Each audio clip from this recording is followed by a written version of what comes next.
اللهم صل على سیدنا و مولانا۔ حضرت صلی اللہ علیہ وآلہ وسلم پر وحی کا ابتدائی دور اچھے سچے پاکیزہ خوابوں سے شروع ہوا۔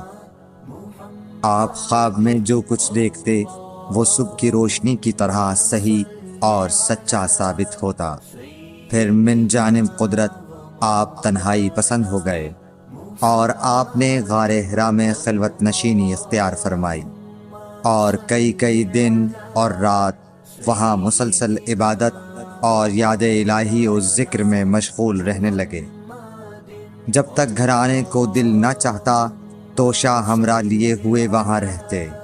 توشہ ختم ہونے پر ہی اہلیہ محترمہ حضرت خدیجہ رضی اللہ تعالی عنہا کے پاس تشریف لاتے اور کچھ توشہ ہمراہ لے کر پھر وہاں جا کر خلوت گزین ہو جاتے۔ یہی طریقہ جاری رہا یہاں تک کہ آپ پر حق منکشف ہو گیا اور آپ غار حرا ہی میں قیام پذیر تھے کہ اچانک حضرت جبرائیل علیہ السلام آپ کے پاس حاضر ہوئے اور کہنے لگے کہ اے محمد پڑھو۔ آپ فرماتے ہیں کہ میں نے کہا کہ میں پڑھنا نہیں جانتا۔ آپ صلی اللہ علیہ وسلم فرماتے ہیں کہ فرشتے نے مجھے پکڑ کر اتنے زور سے بھینچا کہ میری طاقت جواب دے گئی۔ پھر مجھے چھوڑ کر کہا پڑھو۔ میں نے پھر وہی جواب دیا کہ میں پڑھا ہوا نہیں ہوں۔ اس فرشتے نے مجھ کو نہایت ہی زور سے بھینچا کہ مجھ کو سخت تکلیف محسوس ہوئی۔ پھر اس نے کہا کہ پڑھ۔ میں نے کہا میں پڑھا ہوا نہیں ہوں۔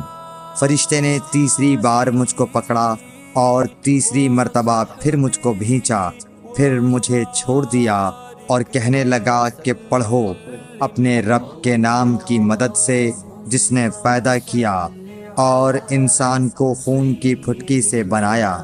پڑھو اور آپ کا رب بہت ہی مہربانیاں کرنے والا ہے۔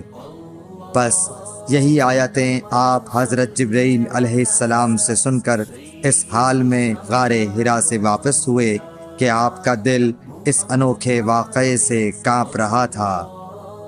آپ حضرت خدیجہ کے ہاں تشریف لائے اور فرمایا کہ مجھے کمبل اوڑھا دو، مجھے کمبل اوڑھا دو۔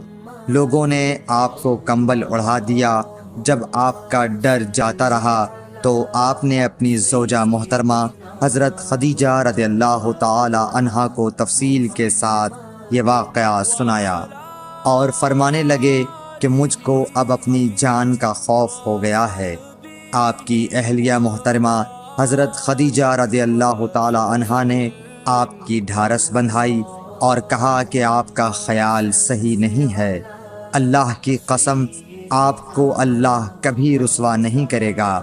آپ تو اخلاق فاضلہ کے مالک ہیں، آپ تو کنبہ پرور ہیں، بے کسوں کا بوجھ اپنے سر پر رکھتے ہیں، مفلسوں کے لیے آپ کماتے ہیں، مہمان نوازی میں آپ بے مثال ہیں اور مشکل وقت میں آپ امر حق کا ساتھ دیتے ہیں۔